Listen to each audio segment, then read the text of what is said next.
신명기 32장 9절부터 12절입니다. 신명기 32장 9절부터 12절, 구약 성경 313쪽입니다. 신명기서를 계속해서 보겠습니다.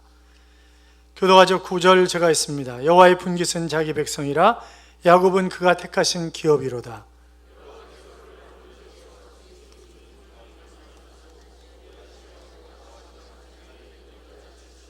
마치 독수리가 자기의 보금자리를 어지럽게 하며 자기의 새끼 위에 너풀거리며 그의 날개를 펴서 새끼를 받으며 그의 날개 위에 그것을 엎는 것 같이 여호와께서 홀로 그를 인도하셨고 그와 함께한 다른 신이 없었도다. 아멘. 같이 인사하시죠. 주의 이름으로 잘 될 것입니다. 더 잘 될 것입니다. 끝없이 잘 될 것입니다. 아멘. 잘 되실 줄로 믿습니다. 우리가 사는 이 시대의 가장 큰 이슈는 아마 변화일 것입니다. 제가 1990년에 그 말레이시아, 인도네시아, 싱가포르 선교지를 방문하면서 싱가포르에 갔을 때 싱가포르는 가짜가 없다 하는 그런 이야기를 듣고 정말 갖고 싶고 사고 싶은 것이 있었는데 그것은 소니 카메라였습니다. 1992년에 미국에서 그 온타리오주에 있는 CCC 본부에서 세계 선교대회를 할 때 그때 마치고 LA 시내에 와서 정말 사고 싶은 것이 있었는데 그것은 일제 파나소닉 미니 카세트였습니다. 그 당시에는 삼성, LG 제품 이런 것들이 백화점이나 대형마트에 가면 없었던 때죠. 그런데 모스크바에 그 청년들하고 왔을 때 성교사님 이게 무슨 다리예요? 거기 다리에 쫙 깃발이 펄럭이는 거예요. 그런데 LG 에어컨 그 광고 깃발이었습니다. 지금 전 세계 어느 대형마트든 백화점이든 가면 전자제품이 있는 곳에 우리나라 삼성, LG가 가운데 자리를 잡고 있습니다. 이제 명품이 된 거죠. 그러니까 소니나 파나소닉이나 이런 데가 아날로그에 집중하고 있을 때, 그냥 거기에 안주하고 있을 때, 이건희 삼성 회장이 독일에서 전 세계 CEO 대회를 할 때 나는 마누라와 아이들을 빼놓고 나머지는 다 바꾸겠다 그렇게 얘기를 했고, 한국 기업 회장들이 끊임없이 바꾸려고 애를 쓰고 디지털에 올인을 해가지고 지금은 전자시장, 반도체 이런 데를 거의 우리나라가 석권을 하고 있습니다. 지금 우리는 4차 산업혁명 시대를 이야기합니다. 인공지능이라든지 로봇이라든지. 그런데 어떤 책에 보니까 4차 혁명 시대가 어느 정도 완성이 되면 그러면 제일 먼저 없어질 직업이 뭘까요? 약사랍니다. 약사. 왜냐하면 의사가 처방 내려준 것을 가장 정확하게 약을 담아줄 수 있는 것은 로봇이라는 거죠. 판사, 검사도 없어진다는 거예요. 모든 법을 전부 다 입력시켜 놓으면 그러면 가장 정확하게 판단을 로봇이 해준다는 거죠. 아니, 독일에는 이미 로봇 목사님이 등장을 했습니다. 로봇 목사님이. 그래가지고 방대한 자료를 가지고 정말 감동적인 설교를 하신다는 거예요, 이 로봇 목사님이. 그런데 문제는 뭐냐면 거기에 영적 생명이 없는 거죠. 영혼 구원이 없는 것입니다. 하나님과 교제가 안 되는 거죠. 그래서 영적 생명력은 목회자에게 주신 특권이다 하는 그런 얘기를 합니다만, 사랑하는 여러분, 우리가 정신 똑바로 차리지 않으면 우리는 도태할 수밖에 없습니다. 그러니까 우리가 마음가짐이 정말 긴장감, 미래를 바라보는 그런 시각, 이런저런 모든 것들이 우리가 잘 갖추고 있어야지. 그렇지 않으면 언제 도태되어 버릴지 모른단 말이죠. 에베소 4장 22절 이하에 보시면 너희는 유혹의 욕심을 따라 썩어져가는 구습을 따르는 옛사람을 벗어버리고 오직 너희의 심령이 새롭게 되어 하나님을 따라 의와 진리의 거룩함으로 지으심을 받은 새 사람을 입으라 그렇게 말씀하셨는데, 썩어져가는 구습을, 옛 습관을 내던져 버리고 오직 심령이 새롭게, 마음이 새롭게, 마음이 성결하게 그렇게 되어야 된다. 그러니까 뿌리가 튼튼한 나무가 풍성한 열매를 맺는 것처럼 이 마음이, 그래서 잠언 4장 23절에 보시면 모든 지킬 만한 것 중에 더욱 내 마음을 지키라 생명의 근원이 이에서 남이니라 그렇게 말씀하셨습니다. 지금도 있는지 잘 모르겠습니다만 청량리역 밑에 가면 588번지라는 게 있었습니다. 그렇죠. 거기 윈도우 아가씨들이 근무하는 데잖아요. 윈도우 아가씨들이. 이제 근무하는 데인데 예쁜 아가씨는 거기 다 있습니다. 여러분 빼놓고 예쁜 아가씨들은 거기 다 있는 거죠. 뭐 옷도 끝내주고 뭐 옷맵시 몸맵시 뭐 얼굴 끝내줍니다. 그런데 거기 왜 가 있는 거예요? 물론 정말 극한 어려운 상황 때문에 가 있는 사람들도 있지만 대부분 어떻게 왜요? 마음이 썩어서 그래요. 마음이 썩었기 때문에 썩은 일을 하는 것입니다. 대부분은 그렇잖아요. 사랑하는 여러분, 마음이 생각을 지배하고 생각은 행동을 지배하는 것입니다. 다윗이 밧세바를 범하고 그의 남편 우리아를 죽였을 때 나단 선지자의 책망을 받죠. 그랬을 때 다윗이 뭐라고 얘기합니까? 하나님, 제 눈이 이게 잘못 봐가지고 그렇습니다. 제 눈을 확 뽑아주십시오. 그렇게 얘기하지 않습니다. 제 입이 방정 맞아가지고 옆에 사람한테 부하한테 괜히 쓸데없이 밧세바 데려오라고 그래가지고 제 입을 지져주십시오. 그렇게 얘기하지 않습니다. 시편 51편 9절에 아예 보시면 주의 얼굴을 내 죄에서 돌이키시고 내 모든 죄악을 지워주소서. 하나님이여, 내 속에 정한 마음을 창조하시고 내 안에 정직한 영을 새롭게 하소서. 그렇게 고백을 합니다. 문제는 마음인 거죠. 문제는 마음입니다. 집에 애완동물로 애기돼지 키우시는 분 없어요? 애기돼지 키우시는 분 없어요? 요새 뭐 유럽을 유시해서 돼지 열풍이 불고 있습니다. 그래서 그 조그만 돼지 있잖아요. 그 뭐라 그러죠? 그거를? 그 애기돼지를. 근데 여러분, 돼지가 땅구멍이 없는 거 아세요? 돼지는 땅구멍이 없습니다. 그렇기 때문에 막 좋다고 이쁘다고 쓰다듬고 껴안고 막 이러면 이게 부딪혀가지고 열이 나면요, 돼지는 어떻게 할지 모르는 거예요. 그러니까 물만 보이면 그게 시궁창이건 어떤 물이건 튀어내려가지고 거기 가서 뒹굴르는 거예요. 그러니까 돼지가 자기가 싼 오줌, 자기가 싼 똥에다 가서 막 뒹굴르고 이러는 이유가 땅구멍이 없기 때문에 열이 나면 그 열을 식히기 위해서 그렇게 한다는 거예요. 그러니까 돼지는 돼지예요. 돼지는 돼지인 거지. 그러니까 우리는 누구예요? 우리는 하나님의 자녀예요. 우리는 하나님의 자녀이기 때문에 하나님의 자녀는 하나님을 닮는 것이고 하나님의 마음을 가져야 되는 것 아니겠어요? 그렇잖아요. 하나님의 마음을 가져야 된다고요. 옛날에 조한장로교의 나겸일 목사님이 죽을 병에서 치유가 됐습니다. 정말 생명 걸고 주님 앞에 매달려가지고 치유가 되었는데, 그래서 특별 새벽 기도를 하면서 아이를 낳지 못하는 사람들은 앞에 나와서 쓰라고. 이제 그들을 위해서 이제 새벽 기도 나오는 사람들이 집중적으로 기도를 하는 거예요. 그런데 앞에 나와 선 사람들이 다 임신이 됐어요. 할렐루야. 그 전에 저희 교회도 저 3부 예배 끝나면 저 뒤에서 기도받던 3사람이 있었습니다. 결혼하기 몇 년 지났는데 애를 못 낳는 거죠. 근데 하나님 그들에게 다 애를 허락하셨잖아요. 아마 지금 초등학교 들어갈 때쯤 됐을걸요. 하나님은 놀라우신 하나님입니다. 그런데 앞에 나와서 기도받던 여인 가운데 자기 남편이 해병대 출신의 한 명 있었어요. 그런데 남편이 가만히 보니까 새벽마다 없어지더니 부인이 배가 불러오기 시작하는 거예요. 그러니까 이게 어떻게 된 거냐 도대체. 그래가지고 자기 부인을 닥닥 새벽에 당신 어디 가서 뭔 짓거리라고 다니는 거냐 도대체. 그러더니 배가 불러오냐 왜? 이러고 난리가 난 거죠. 그래가지고 그 다음날 새벽에 가만히 몰래 쫓아가 보니까 교회로 들어간단 말이죠.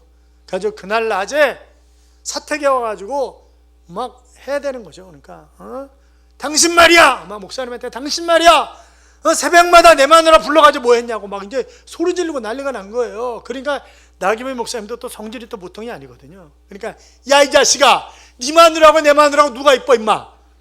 어느 모로 보나 네 마누라보다 내 마누라가 난데 왜 내가 네 마누라를 건드려 이 자식아, 이러면서 패대기를 친 거예요. 그러니까 이제 막 이 친구가 막 수시로 와가지고 야 네가 목사냐 막 이러고 이제 막 집 앞에서 떠들고 막 이제 이러는 거죠. 그리고 집에 가서는 마누라 무지하게 괴롭히는 거예요. 솔직히 불어라. 그러니까 정말 애를 띄고 싶지만 그럴 수 없고, 그러니까 그가 참고 견뎌서 애를 낳은 거예요. 애를 낳는데 애가 발가락이 하나가 꺾어져 있는 거예요. 근데 요 남편이 발가락이 하나가 꺾어져 있는 거예요. 오메 이거 내 새끼네, 이거 내 새끼야. 이래가지고 사택 가가지고 목사님 잘못했습니다. 제가 정말 잘못했습니다. 그리고 제가 앞으로 교회 열심히 나가겠습니다. 그리고 제가 목사님 보디가드가 되겠습니다. 이렇게 얘기를 한 거죠. 그러니까 이게 지나친 보디가드를 하는 거예요. 그래가지고 어느 날 비 오는 날 주일날 설교를 하시는데 목사님 설교가 좀 길어진 거예요. 그러니까 이 해병대 이 친구 옆자리에 권사님들이 앉아가지고 설교 시간에 쏘곤쏘곤 거죠. 목사님 오늘 비도 오는데 설교는 왜 이렇게 길게 하시는 거야?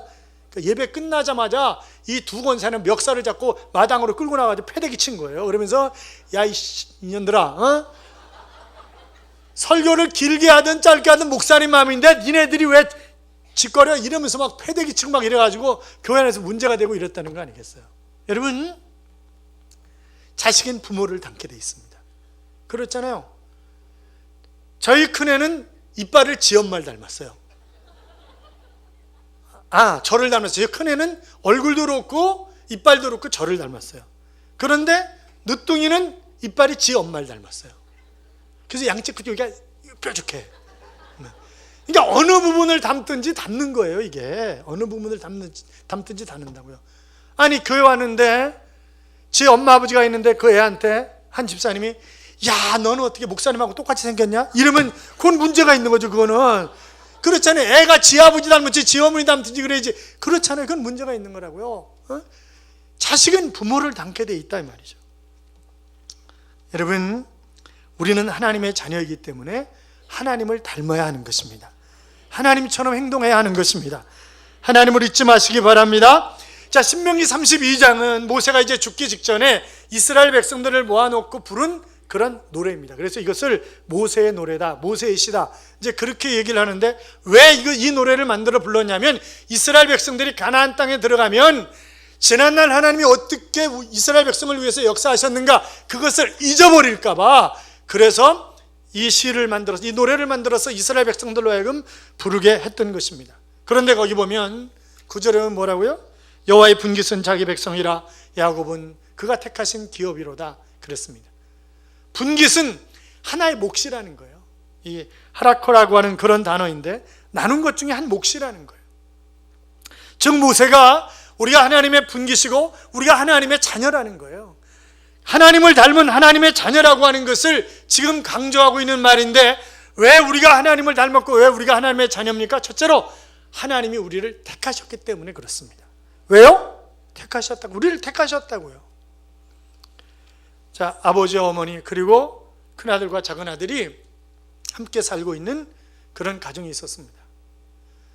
하루는 아침에 인력시장에 나갔어요. 여러분, 인력시장 있잖아요. 제가 그 전에 성남에 있는 소망병원을 토요일마다 예배인도 하러 내려갔었는데, 그런데 그 성남 쪽으로 내려가다 보면 왼쪽으로 남한산성 가는 데고 오른쪽으로 양재동 가는 데고 내려가면 성남이고, 그런데 거기 지나자마자 주유소 옆에 사람들이 굉장히 많이 모여 있더라고요. 그래서 제가 차를 세워놓고 하니까 뭐 하는 데인데 사람이 이렇게 모여 있냐니까 인력시장이라는 거예요. 그래서 가만히 지켜보니까 봉고차가 와가지고 손 5개 딱 내밀면 확 뛰어가지고 5명이 쫙 타는 거예요. 그러면 차는 떠나는 거예요. 이제 그런 건데, 자, 이 가족이, 온 가족이 아침 새벽부터 나가가지고 인력시장에 서 있었습니다. 그랬더니 한 포도원 주인이 오더니 여보 오늘 우리가 가지치기하고 전지를 전부 해야 되는데 당신 우리 농장에 가서 일하자고. 그리고 아버지를 데리고 가는 거예요. 가족들이 자, 오늘 우리가 굶지 않겠구나 이렇게 생각하지 않겠어요? 그런데 9시가 되는데 9시 좀 지나자마자 큰아들이 아버지 나도 왔어요 그러는 거예요. 오 그래 너도 왔니? 네. 이 포도원 주인이 저도 불러줬어요. 그래 우리 열심히 일하자. 그러고 그럽니다. 오후 3시쯤 되는데 여보 나도 왔어 이러는 거예요. 그래서 아니 어떻게 당신이 오후 3시나 되는데 그냥 인력시장에 있었는데 그래도 그냥 혹시나 알고 서 있었는데 주인이 와가지고 일하지 않겠냐 그래서 왔어요. 그러면서 그래 너무너무 고맙고 주인이 주인한테 너무 감사하네. 그런데 오후 5시가 되는데 이 막둥이가 늘 비실비실거리고 늘 뺀질거리는 막둥이가 아버지 나도 왔어요 이러면서 나타나는 거예요. 그러니까 야 너는 웬일이냐 하니까 글쎄 이 포도원 주인이 나도 불렀어요 뭐 이러는 거죠. 6시 일을 마쳤습니다. 그런데 이제 일당을 주는 거예요.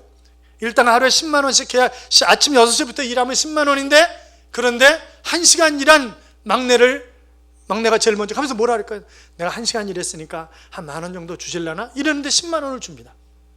그러면 10만 원 받았다고 어머니가 성질내야 됩니까? 아버지가 성질내야 됩니까? 아니죠. 불평할 게 아니죠. 너무너무 감사한 거 아니겠어요? 3시에 온 엄마한테도 10만 원 줍니다. 9시에 온 큰아들한테도 10만 원 줍니다. 6시에 온 아버지한테도 10만 원 줍니다. 그러면 그 아버지가 아니 한 시간 일한 놈도 10만 원 주는데 난 아침서부터 6시부터 12시간씩이나 뼈 빠지게 일했는데 나도 10만 원 줘? 이렇게 얘기하면 됩니까? 안 됩니까? 안 되는 거죠. 왜? 일당 10만 원에 계약을 한 거예요. 그리고 적은 시간을 일했음에도 불구하고 10만 원씩 받은 사람들은 은혜지. 그거는 그렇잖아요. 주인한테 정말 감사하는 거 아니겠어요? 그러니까 온 가족이 함께 집으로 돌아오면서 할렐루야 하나님을 찬양하고 그 주인한테 감사하는 그런 고백을 드리지 않겠냐고요. 그렇잖아요. 여러분, 우리가 착각하는 것은 내가 아침 6시에 온 사람이라고 착각을 하는 거예요. 내가 오후 5시에 온 사람일 수 있다고요. 얼마든지. 그렇잖아요. 내가 오후 5시에 선택받아가지고 부름받은 그런 사람일 수 있다고요. 그렇기 때문에 내가 주어진 삶의 현장 속에서 우리가 해야 할 일은 그저 내가 일할 일거리가 있다는 사실 때문에 감사하고 하나님을 찬양해야 할 일밖에 없는 것입니다. 그러니까 우리는 죽도록 충성해야 되는 거예요. 미국의 제1대 대통령이었던 조지 워싱턴을 아시죠? 이 사람은 태어날 때부터 아주 몸이 너무 약하게 태어났답니다. 그래서 사람들이 쟤 언제 죽을라나 동네 사람들이 그러는 거죠. 17살 때 22살 때도 말라리아에 3번씩이나 걸려가지고 죽을 고비를 넘깁니다. 19살 때 천연두, 20살 때는 늑막염에도 걸렸습니다. 수없이 35살에 이질 말 것 없이 하여튼 죽을 고비를 수없이 넘기는 거예요. 43살에는 이빨 때문에 어떻게 잠을 못 자는 거죠. 그런데 그에게 분명한 것이 한 가지 있었습니다. 나는 선택받은 하나님의 자녀다. 그렇기 때문에 하나님이 나를 통해서 이루시기를 원하는 그 일을 내가 하기 전까지 절대 나는 죽지 않는다. 하나님이 나와 함께 하신다. 그런 죽을 고비를 넘길 때마다 그때마다 아무리 힘들고 아무리 어려워도 하나님, 저는 하나님의 자녀입니다. 저는 선택받은 하나님의 자녀입니다. 하나님 저와 함께 하시는 줄로 믿습니다. 그런 고백을 하면서 그 하루하루를 넘기면서 살아가는 거예요. 드디어 43살 때 미국 독립군 총사령관이 됩니다. 그런데 영국군과 싸우면서 연전연패하는 거예요. 이게 그럼에도 불구하고 여기에는 하나님의 뜻이 있다, 그렇게 믿는 거예요. 틀림없이 하나님이 승리하게 하실 것이다. 그리고 1781년 그는 대승을 거두고 국민적인 영웅이 되고 미국의 초대 대통령이 되었습니다. 사람들이 물어보는 거죠. 어떻게 그 자리에까지, 그렇게 어렸을 때부터 죽을 것이라고 그랬는데, 몸이 약해서 죽을 것이라는데, 그렇게 병치레를 많이 했는데, 그렇게 죽을 고비를 많이 넘겼는데 어떻게 이 자리에 설 수 있었습니까? 라고 물으면 그때마다 나는 선택받은 하나님의 자녀거든요. 그 하나님이 나를 통해서 하실 일이 있으셨거든요. 그래서 나를 이 자리에까지 오게 하신 것입니다. 그렇게 대답을 늘 했다고 하는 것입니다. 사랑하는 여러분, 내가 아무리 역경 가운데 있다 할지라도, 아니 내가 순경 가운데 있든 역경 가운데 있든 어떤 상황 가운데 있든지 우리는 그저 하나님의 선택받은 하나님의 자녀라고 하는 사실을 기억하며 하나님 앞에 감사하며 살아야 될 줄로 믿습니다. 우리 교인들 가운데도 머리가 벗겨진 분들이 상당히 많은데, 어떤 분이 어느 날 머리를 감는데 머리가 한 움큼씩 빠지는 거예요. 그러더니 1년도 채 안 돼가지고 대머리가 된 거죠. 그냥 하나님, 그래 뽑을 게 없어가지고 머리카락 세신다는 내 머리 다 뽑아가시나, 그래가지고 투덜투덜 거리는데 옆에 있는 사람이 원망하지 말라고, 그러면서 나는 너무너무 감사한다고. 그러니까 왜 감사하냐고 그랬더니 여자는 대머리가 없거든요. 그래서 저는 너무너무 감사해요. 그러면서 아저씨도 감사할 일이 너무 많잖아요. 내 대머리가 됐는데 뭐가 감사하냐고. 그랬더니 하나님은 사랑하는 자를 대머리 되게 하시거든요. 하도 쓰다무셔가지고 이게 매끈매끈해진 거 아니겠어요? 그러니까 감사하셔야죠. 또 통계적으로 보면 대머리는 거지가 없잖아요. 다 잘 사시니까 아저씨도 틀림없이 잘 사시게 될 거예요. 그러니까 고마워하셔야죠. 뿐만이 아니라 영적인 사람 가운데는 대머리가 많거든요. 엘리사도 대머리였죠. 사도 바울도 대머리였죠. 그러니까 대머리라는 얘기는 영적인 사람이라는 얘기예요. 그러니까 감사할 수 있잖아요, 얼마든지. 뿐만이 아니라 하나님을 편하게 해드리니까 얼마나 감사해요. 그건 또 뭔 소리냐고. 그랬더니 하나님은 머리카락까지 세신 받으신 하나님이신데 안 세셔도 되니까 얼마나 하나님을 편하게 해드리는 거냐고. 그러니까 하나님이 얼마나 이뻐하시겠냐고. 그러니까 감사해야 되는 거 아니냐고, 그렇게 얘기를 하더라는 거죠. 사랑하는 여러분, 머리가 있으면 머리 있는 것 때문에 감사하세요. 없으면 없는 것 때문에 감사하세요. 그러니까 우리가 생각해 보면 내가 구원받은 선택받은 하나님의 자녀인데 세상에 수없이 많은 사람들이 이제 죽으면 지옥을 다 갈 건데 우리는 이 땅에서도 하나님과 동행하는 삶을 살아갈 뿐만이 아니라 영원한 천국이 우리를 기다리고 있는데 우리가 감사해야 되지 않겠어요? 사랑하는 여러분, 내가 어떤 상황, 그러니까 다니엘 보세요. 그가 뭐예요? 하루에 3번씩 자기가 이거 지금 기도하다가 걸리면 사자굴 속에 들어간다는 건 너무 잘 알아요. 그럼에도 불구하고 예루살렘을 향해 창을 열고 하나님 앞에 감사하며 기도하였더라 그랬잖아요. 그러니까 믿음이란 뭐냐? 선택할 것을 선택하고 거절할 것을 거절할 줄 아는 사람이 바로 믿음이 있냐 없느냐라고 하는 거예요. 사랑하는 여러분, 하나님 우리를 택하셨습니다. 나는 하나님의 자녀입니다. 믿으십니까? 믿는 분들은 크게 한번 아멘. 아멘. 그렇습니다. 내가 하나님의 자녀답게 선택받은 자녀로서 자녀다운 삶을 살아가시기를 주님의 이름으로 축원합니다. 뿐만이 아니라 그 하나님은 나를 열악한 환경 가운데서 지키시고 보호하시는 하나님이시기 때문에 우리가 감사하면서 하나님을 위해서 살아야 된다고요. 자, 10절 보세요. 10절 같이 읽어요. 여호와께서 그를 황무지에서 짐승이 부르짖는 광야에서 만나시고 호위하시며 보호하시며 자기의 눈동자같이 지키셨도다. 아멘. 자, 황무지에서 광야에서 열악한 환경이죠. 그 열악한 환경 가운데 있을 때라도 하나님은 나를 자기의 눈동자처럼 지키셨다는 거예요. 여러분, 이 눈 주위에는요 약 1억 개 정도의 신경세포가 있답니다. 그런데요, 이 눈은 전자동 시스템이에요. 그렇잖아요. 벌써 먼지가 딱 들어오면 그래가지고 딱 밀어낸다고요. 그리고 뭐 눈이 뻑뻑하지 않도록 계속 습도를 조절해 주잖아요. 이 안구 습도를 조절해 주죠. 뭐가 들어오려면 나도 모르게 손이 팍 가가지고 탁 막아버립니다. 그 눈이 감아버리고 이러잖아요. 그러니까 저절로, 그러니까 하나님이 자기의 눈을 보호하시는 것처럼 우리를 보호하시는 그런 하나님이라고 하는 것입니다. 여러분, 광야는 통과하기 힘든 곳이에요. 살기 정말 힘든 곳이에요. 그러나 그들은 40년 동안 광야에서 살았습니다. 낮에는 더워가지고 움직일 수 없는 곳이 광야입니다. 밤에는 추워서 달달달 떠는 곳이 바로 광야라고요. 그 먹을 것이 어디 있겠어요? 거기 독사, 이리, 별짐승이 다 있습니다. 그러니까 사람이 살 수 없는 것이 광야였어요. 그럼에도 불구하고 그들은 옷 한 번 새로 지어 입지 않았습니다. 신발 한 번 새로 갈아 신지 않았습니다. 하나님이 헤어지지 않도록 하신 것입니다. 낮에는 구름기둥으로, 밤에는 불기둥으로 반석에서 물을 내시고, 아침에 나가보면 만나가 있어가지고 만나를 걷어먹으면 되고, 또 고기 먹고 싶다니까 메추라기를 날려보내줘가지고 아주 배 터져라 냄새가 나도록 고기를 먹고, 그것이 광야였단 말이죠. 그러니까 열악한 환경 가운데 보호하시는 하나님. 시편 121편 1절 이하에 보시면 성경은 이렇게 말씀합니다. 자, 898쪽 좀 펴보실래요? 시편 121편.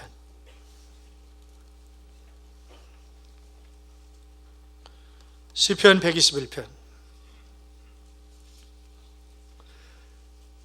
성경 가운데 피면 시편이에요. 121편. 찾으셨으면 아멘. 같이 있습니다. 내가 산을 향하여 눈을 들이라. 나의 도움이 어디서 올까? 나의 도움은 천지를 지으신 여호와에게서로다. 여호와께서 너를 실족하지 아니하게 하시며 너를 지키시는 이가 졸지 아니하시리로다. 이스라엘을 지키시는 이는 졸지도 아니하시고 주무시지도 아니하시리로다.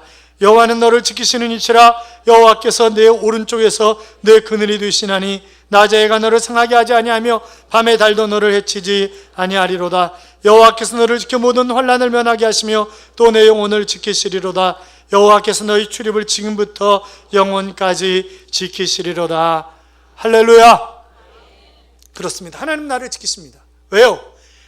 내가 너를 지명하여 불렀나니 너는 내 것이라. 우리가 하나님 것이기 때문에, 하나님의 자녀이기 때문에, 하나님이 만드신 최고의 걸작품이기 때문에, 그것도 독생자 예수 그리스도를 이 땅에 보내셔서 십자가에 못 박혀 죽게까지 하시면서 나를 건지신 거 아니에요. 그러니까 내가 세상 최고의 나 하나밖에 없는 것처럼 나를 사랑하시는 하나님이시라고요. 그렇잖아요. 여러분, 자기가 만든 것에 대해서는요 애정이 있어요. 애착이 있어요. 그렇잖아요.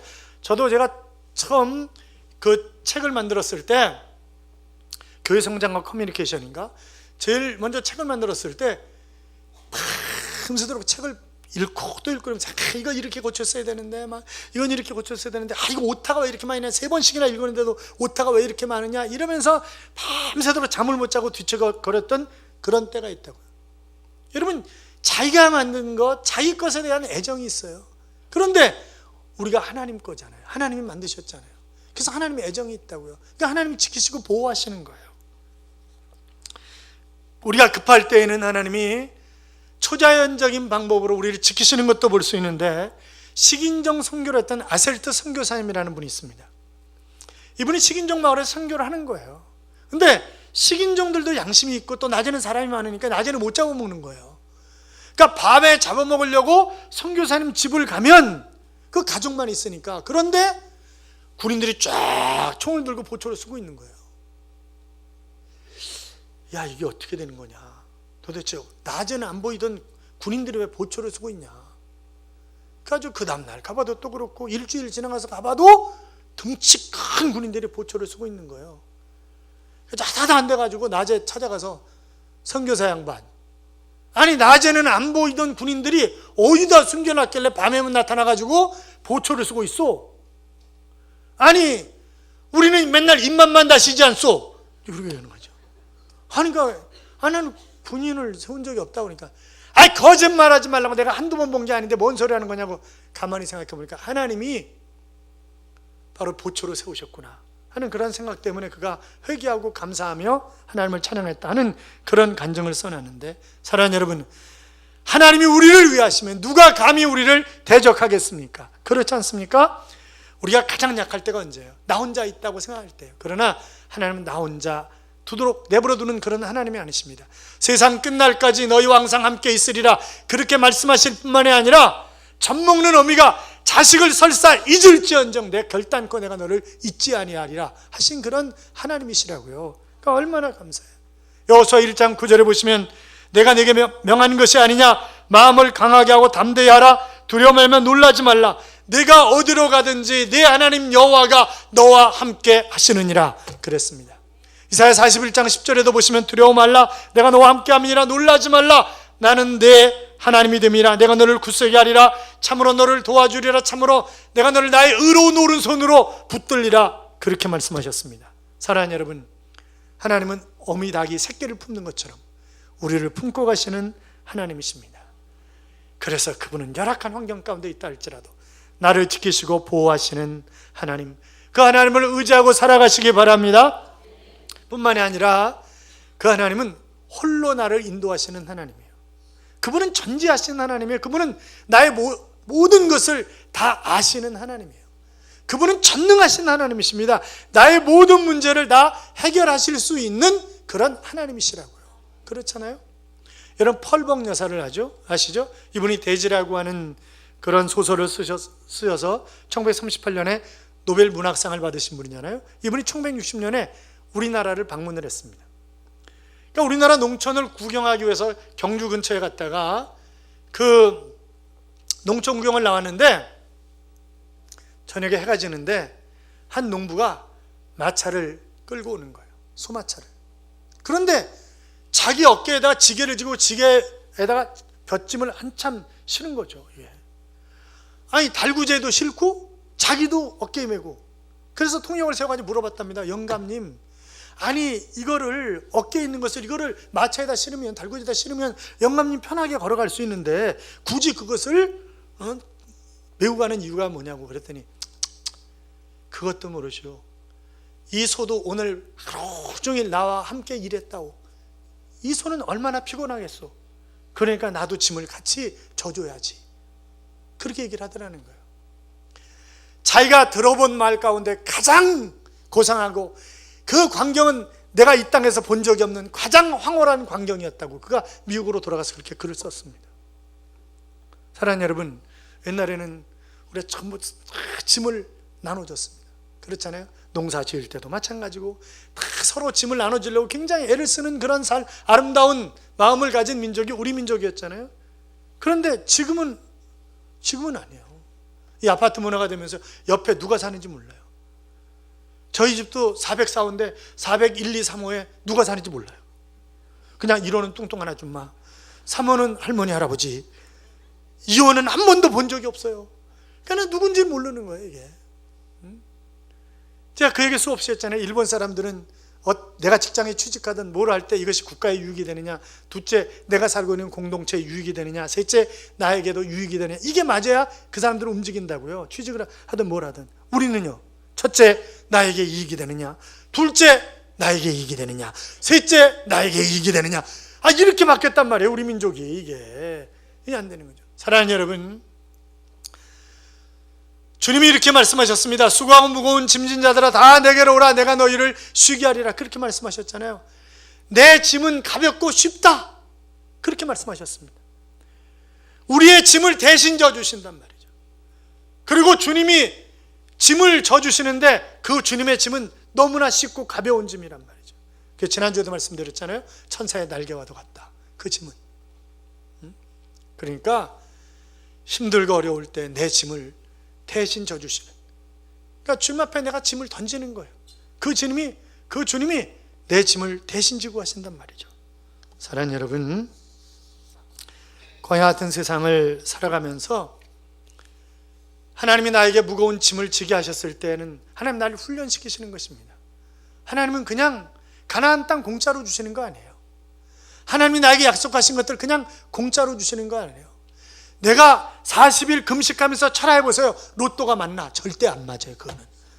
그러니까 하나님은 그냥 불로소득을 원하시는 하나님이 아니에요. 우리가 땀 흘려서 일할 수 있도록, 우리를 강한 군사로 만들기 위해서, 마치 독수리가 자기 새끼를 훈련시킬 때 공중으로 들어올라가서 딱 떨어뜨리면 엄마 왜 그래 이러면서 막 있는 힘을 다해서 살려고 막 몸부림치는 거죠. 그러다 그냥 떨어지면 다시 탁 가가지고 받아가지고 다시 올라가서 다시 떨어뜨리고 왜 그래요? 강한 독수리로 하늘의 왕자로 만들기 위해서 그러는 것처럼 하나님이 시시때때로 우리를 훈련시키시는 것이지 우리가 망하라고 그러시는 것이 결단코 아니란 말이죠. 신명기 1장 펴세요. 신명기 1장. 구약성경 261쪽입니다. 신명기 1장. 신명기 1장.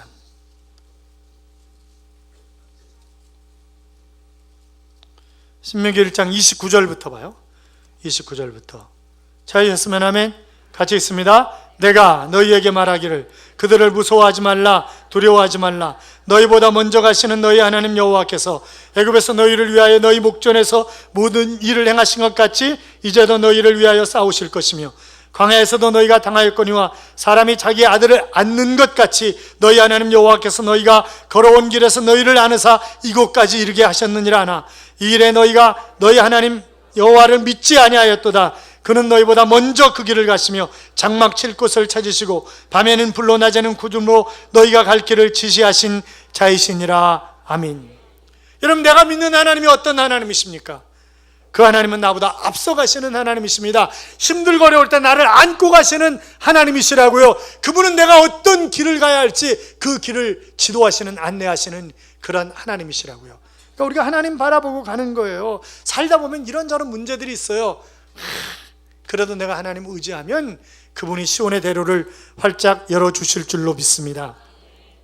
그래서 12절에 보면 여호와께서 홀로 그를 인도하셨고 그렇게 한 다른 신이 없도다 그랬습니다. 근데 하나님을 안 믿는 거예요. 1862년 4월 30일 날 링컨이 연설을 했는데 아주 유명한 신앙 고백이 그 연설 가운데 들어있습니다. 미국의 비극과 전쟁은 하나님을 떠났기 때문입니다.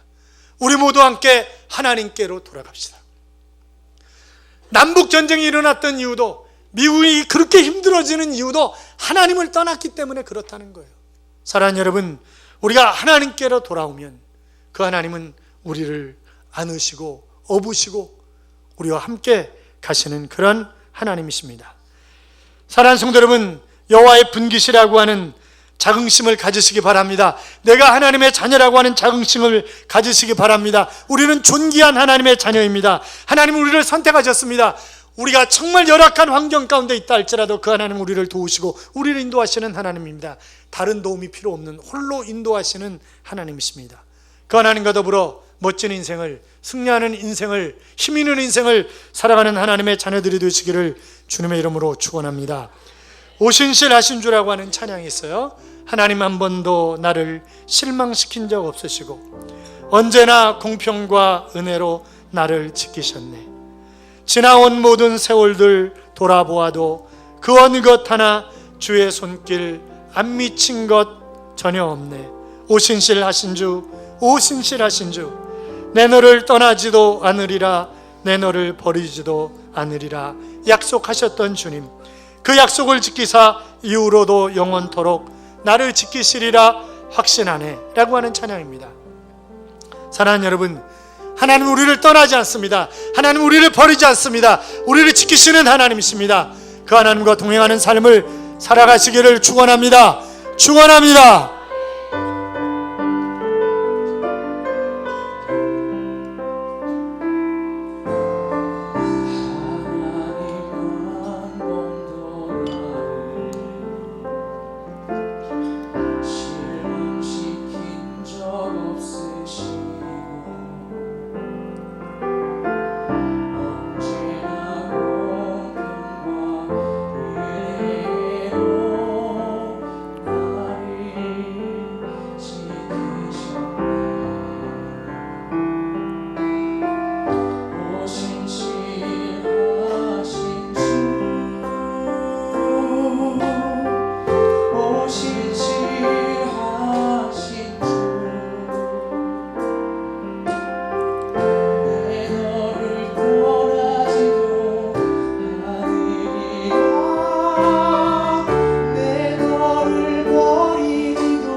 나를 보호하시고 나를 지키실 하나님, 그 하나님을 우리가 기대하면서 우리 같이 오신실하신 주 함께 부르시겠습니다.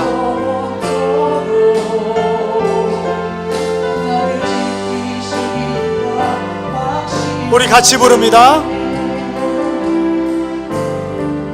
하나님 한 번도 나를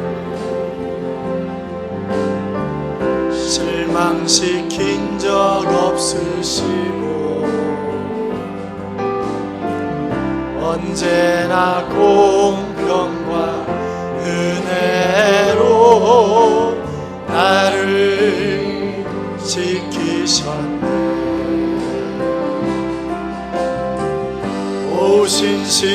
오신실하신 주, 오신실하신 주, 내 너를 떠나지도 않으리라, 내 너를 버리지도 않으리라 약속하셨던 주님, 그 약속을 지키사 이후로도 영원토록 나를 지키시리라 확신하네. 지나온 모든 세월들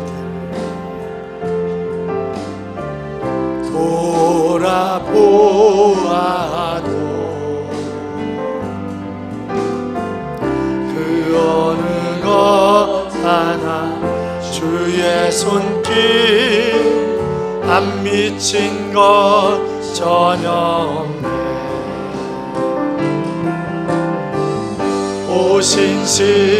오신실하신 주,